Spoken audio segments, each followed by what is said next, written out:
গল্পরহস্য পরিবারের সকলকে স্বাগতম। আজ আমরা শুনব বিভূতিভূষণ বন্দ্যোপাধ্যায়ের লেখা ছোট গল্প কবিরাজের বিপদ।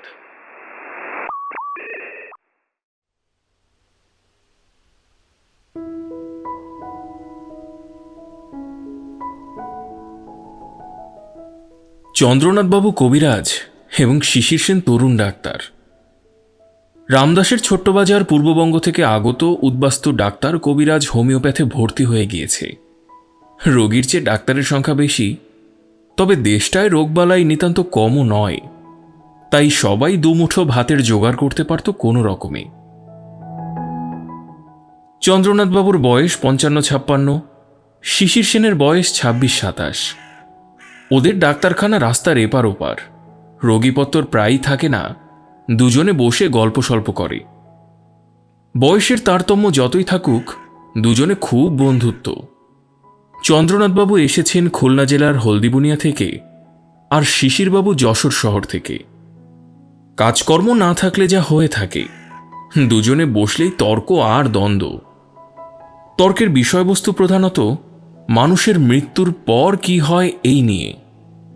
চন্দ্রনাথবাবু বলেন, তাঁদের গ্রামের একজন সাধু ছিলেন, তিনি ভূত নামাতে পারতেন। অনেকবার তিনি ভূত নামানো চক্রে উপস্থিত ছিলেন, নিজের চোখে ভূতের আবির্ভাব দেখেছেন, ভূতের কথা শুনেছেন নিজের কানে। সাধুটি একজন বড় মিডিয়াম, তার মধ্যে নাকি ভূতের দল পৃথিবীতে নিজেদের প্রকাশ করে। শিশির সেন বলেন, রাবিশ। চন্দ্রনাথবাবু বলেন, তোমার বলবার কোনো অধিকারই নেই এখানে, তুমি ছেলে মানুষ, কতটুকু তোমার অভিজ্ঞতা? অভিজ্ঞতার কোনো দরকার হয় না, কমন সেন্সের প্রশ্ন এটা। কাকে বলছো কমন সেন্স? মানুষ মরে গেলে আর বেঁচে থাকে না, কমন সেন্স। মরা মানেই না বাঁচা। মরা মানে বৃহত্তর জীবনের মধ্যে প্রবেশ করা। মরা মানেই না বাঁচা। মরা মানে জীবনটা বড় করে পাওয়া। হ্যাঁ, একদম বাজে। দুপাতা সায়েন্স পড়ে ভাবছো খুব সায়েন্স শিখে ফেলেছ, আসল সায়েন্সের কিছুই জানো না, শেখনি। বৈশাখ মাসের শেষ সপ্তাহ। এবছরের মতো এমন গরম এখানকার বৃদ্ধ লোকেরাও সেখানে কোনো দিন দেখেনি।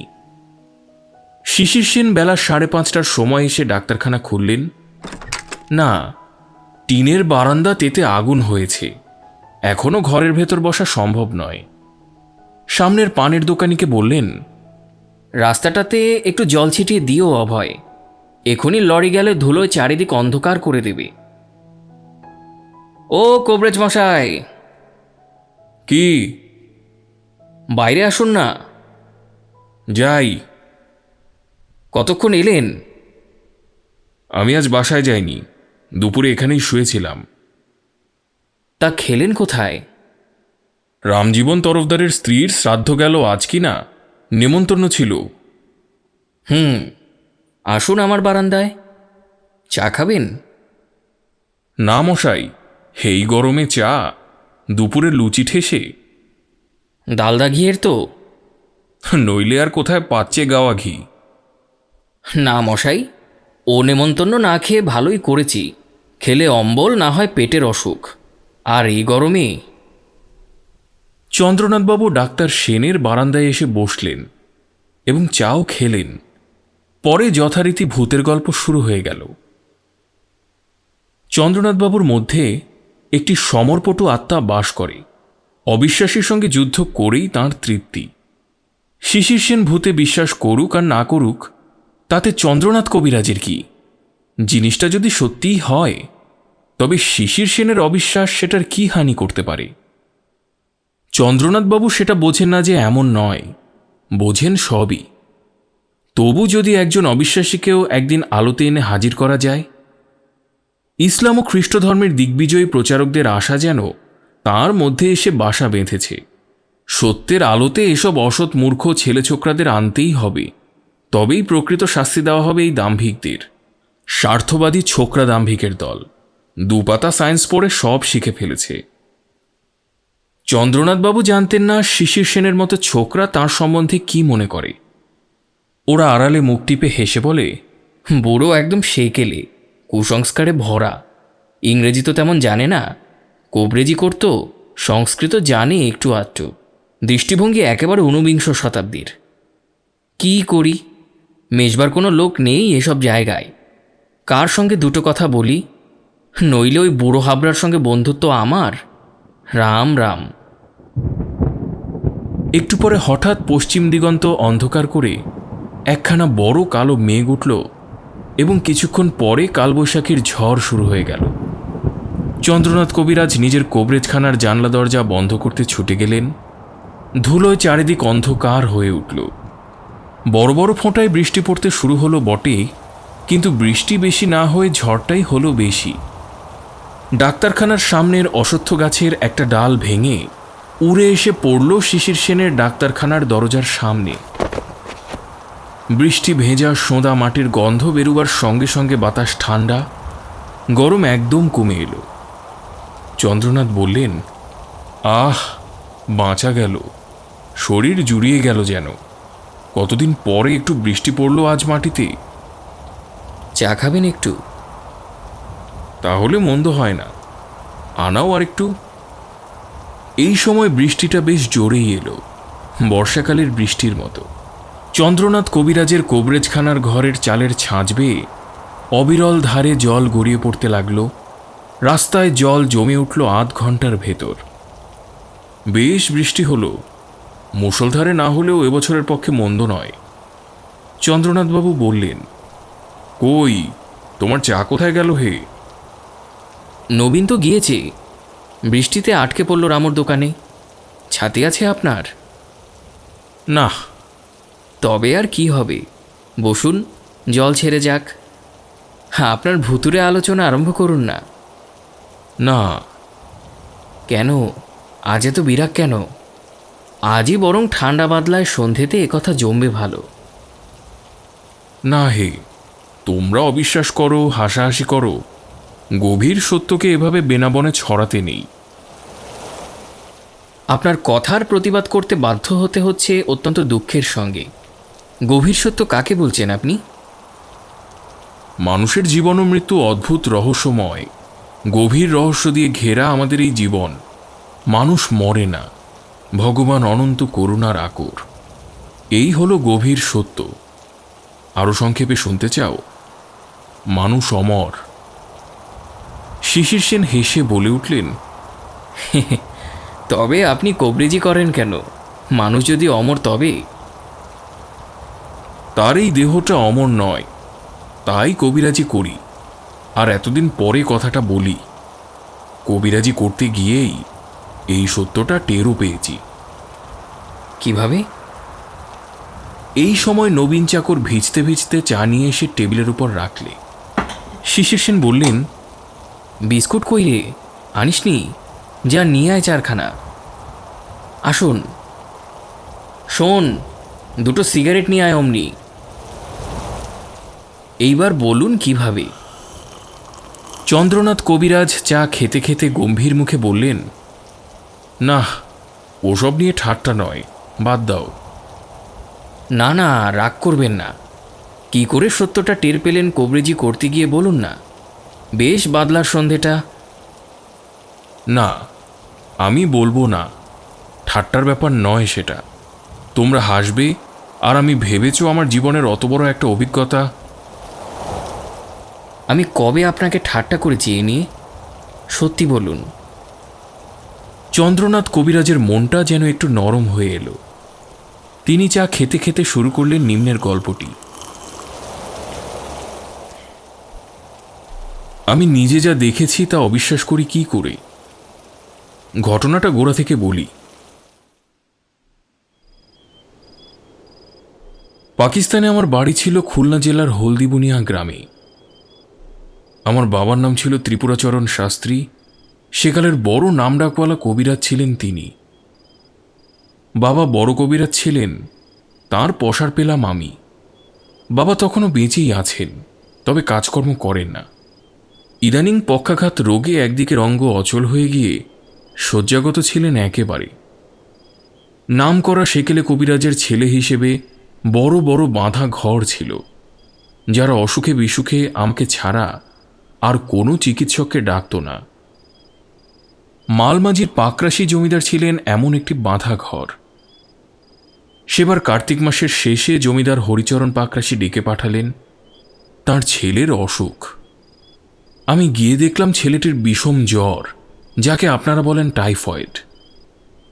15-16 বছর বয়সটা ও রোগের পক্ষে তত সুবিধাজনক নয়। আমাকে জমিদারবাবু হাত ধরে অনুরোধ করে বললেন, আপনাকে এখানে থাকতে হবে কবিরাজ মশাই, যা লাগে আমি তাই আপনাকে দেব, ছেলেকে বাঁচিয়ে দিন। আমি রোগীর অবস্থা দেখে ভয় পেয়ে গেলাম। পেট ফাঁপা, বুকে সর্দি কাশি, নারীর গতি আপনারা যাকে বলেন ইন্টারমিটেন্ট, ভুল বকা, সব খারাপ লক্ষণই বর্তমান। বাঁচানো বড়ই কঠিন। ভগবান ধনন্তরীকে স্মরণ করে কাজে লেগে গেলাম। সেদিন সন্ধ্যার পর নারীর অবস্থাটা ভালো করে আনলাম। পেট ফাঁপাও অনেকটা কমে গেল, ভুল বকুনি খানিকটা কমল। আমি খানিকটা নিশ্চিন্ত হয়ে বিশ্রাম করতে গেলাম রাত্রি 1 প্রহরের পর। পাকরাশি জমিদারদের বাড়ি 2 মহলা। বাইরে একদিকে দোলমঞ্চ, নাটমন্দির আর গোবিন্দ মন্দির, ডাইনে সদর কাছারি আর মহাফেজখানা। মহাফেজখানার দক্ষিণে আমলাদের থাকবার কুটুরি, সারি সারি অনেকগুলি। আমলাদের বাসার পূব দিক বড় পুকুর। এই পুকুরের 3 দিকে বাঁধানো ঘাট। পুবপাড়ের ঘাট বাইরের লোকদের জন্যে, বাকি 2টি ঘাট আমলাদের জন্যে। বাইরের মহলের মাঝখানে সদর দেউরি, এই দেউরির দুপাশে 2 বৈঠকখানা। আমার বাসা নির্দিষ্ট হয়েছিল বাঁদিকের বৈঠকখানার পাশের বড় কুঠুরিতে। সাদা ধবধবে চাদর পাতা, 2টো বড় তাকিয়া, মশারি খাটানো, চমৎকার বিছানা করে দিয়ে গিয়েছে বাড়ির ঝি। খাওয়া দাওয়া শেষ করে আমি বাইরে এসে অনেকক্ষণ রোগীর বিষয়ে চিন্তা করলাম। কাল সকালে কি কি অনুপান দরকার হবে সেগুলো মনে মনে ঠিক করে রাখলাম। তারপর এসে শুয়ে পড়তে যাব, এমন সময় দেখি জ্যোৎস্নালোকিত মাঠ দিয়ে কে একজন সাদা কাপড় পরা স্ত্রীলোক এদিকে আসছে। রাত তখন অনেক।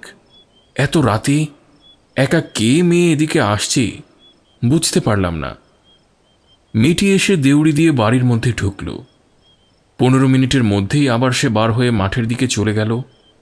আমি ভাবলাম, আমলাদের বাড়ি থেকে যদি কোনো স্ত্রীলোক রোগীকে দেখতে আসে, তবে এত রাত্রে আসবে কেন? একাই বা আসবে কেন? ঘড়িতে ঢং ঢং করে 12টা বাজল দেউড়িতে।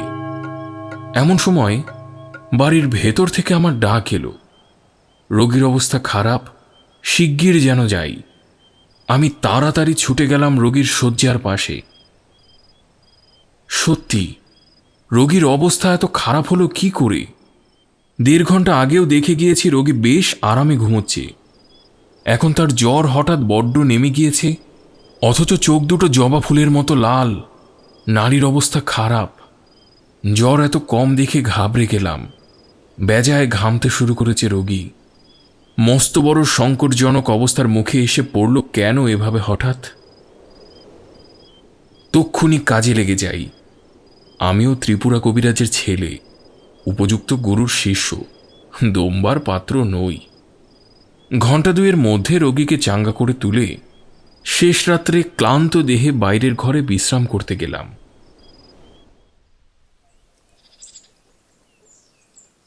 এক ঘুমে একেবারে বেলা 8টা।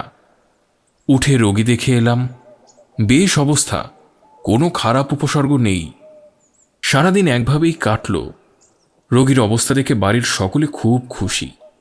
আমার সারাদিনের মধ্যে বিশেষ কোনো খাটুনি নেই। দুপুরবেলা খুব ঘুম দিলাম। বিকেলে এমনকি বড় পুকুরে মাছ ধরতে গেলাম আমলাদের মধ্যে একজন ভালো বর্ষেলের সঙ্গে। সেরখানেক একটা পোনা মাছও ধরলাম। মনে খুব ফুর্তি। সেদিন রাত্রে বাইরের ঘরে শুয়ে আছি, এমন সময় দেখি দূরে মাঠের দিক থেকে যেন সেই স্ত্রীলোকটি এদিকে আসছে। আজ সারাদিনের মধ্যে মেয়েটির কথা একবারও আমার মনে হয়নি। এখন আবার তাকে আসতে দেখে ভাবলাম, ইনি নিশ্চয়ই এদের কোনো আত্মীয় হবেন, দূর গ্রাম থেকে দেখতে আসেন ঘরের কাজকর্ম সেরে। কিন্তু একা আসেন কেন? হঠাৎ মনে পড়ে গেল, কাল এই মেয়েটি রোগীকে দেখে চলে যাবার পরেই রোগীর অবস্থা খুব খারাপ হয়ে গিয়েছিল। মনটা যেন খারাপ হয়ে গেল। মেয়েটি দেউড়ি দিয়ে বাড়ির মধ্যে ঢুকলো দেখে আমার বুকের মধ্যেটা ঢিপ ঢিপ করতে লাগলো কেন কি জানি। কান খাড়া করে রইলাম বাড়ির দিকে। আরামে ঘুমোতে যাচ্ছিলাম, কিন্তু বিছানা ছেড়ে চেয়ারে বসলাম। ঘড়িতে ঠিক সে সময় 12টা বাজল। হঠাৎ দরজার কাছে কি শব্দ হলো। মুখ তুলে দেখি সেই স্ত্রীলোকটি একেবারে আমার ঘরের মধ্যে এসে দাঁড়িয়েছেন। বেশ সুন্দরী, ধবধবে শাড়ি পরা, 40-এর মধ্যে বয়স, কপালে সিঁদুর। আমার মুখ দিয়ে কোনো কথা বেরোবার আগেই তিনি আমার দিকে আঙুল বাড়িয়ে হুকুমের সুরে বলতে আরম্ভ করলেন, শোনো, তুমি এই ছেলেকে বাঁচাতে পারবে না, তুমি বাড়ি যাও। আমার মুখ দিয়ে অতি কষ্টে বেরুল, কেন মা, আপনি কে? আমার শরীর যেন কেমন ঝিমঝিম করে উঠল, সমস্ত ঘরটা যেন ঘুরছে। কেন এমন হলো হঠাৎ কি জানি। তিনি এক দৃষ্টে আমার দিকে চেয়ে বললেন, শোনো, আগুন নিয়ে খেলা করো না, একে আমি নিয়ে যাব। এ আমার ছেলে, ওর বাবা আবার বিয়ে করেছেন আমার মৃত্যুর পর। সৎমা ওকে দেখতে পারে না, বহু অপমান হেনস্থা করে, আমি সব দেখতে পাই। আমার স্বামী অনেক কথা জানেন না, কিন্তু আমি সব জানি। আমি আমার ছেলেকে নিশ্চয়ই নিয়ে যাব।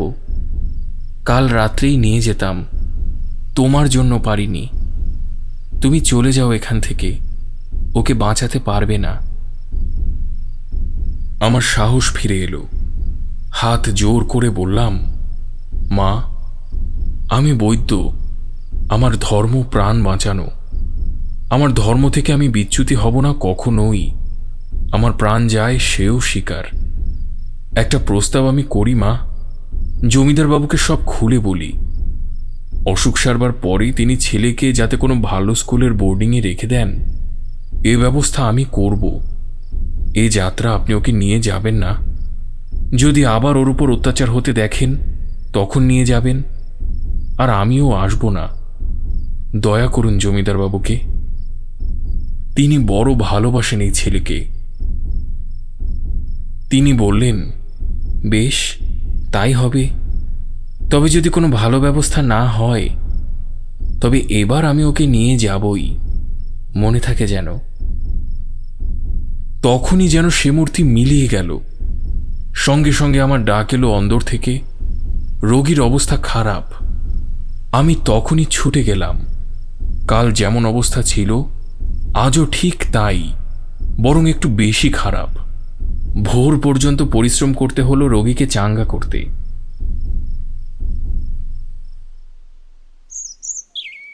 সকালবেলা বাইরে যাওয়ার আগে জমিদারবাবুকে আমি নিভৃতে ডেকে বললাম, কিছু মনে করবেন না জমিদারবাবু, আপনি এই ছেলেটিকে বাঁচাতে চান তো? জমিদারবাবু অবাক হয়ে বললেন, তার মানে?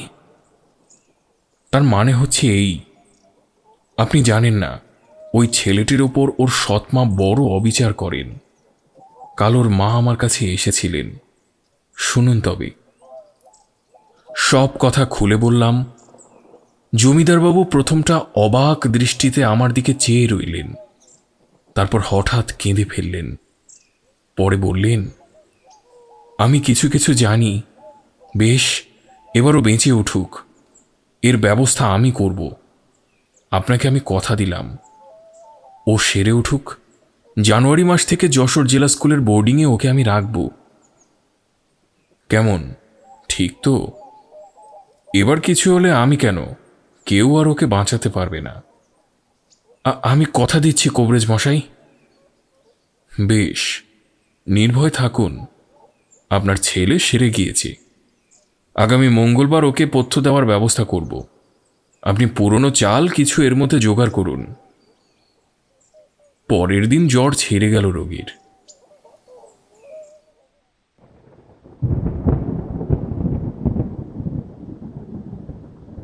শিশির সেন এক মনে গল্প শুনছিলেন। বললেন, সেরে উঠল? নিশ্চয়ই। আর কোনোদিন দেখেছিলেন তার মাকে? কোনো দিন না। সে ছেলে এখন কলকাতায় থাকে, কিসের ভালো ব্যবসা করে শুনেছি। জমিদারবাবু মারা গিয়েছেন। চললুম আমি, বৃষ্টি থেমেছে, ঘরে আলো জ্বালিকে। চন্দ্রনাথ কবিরাজ উঠে গেলেন।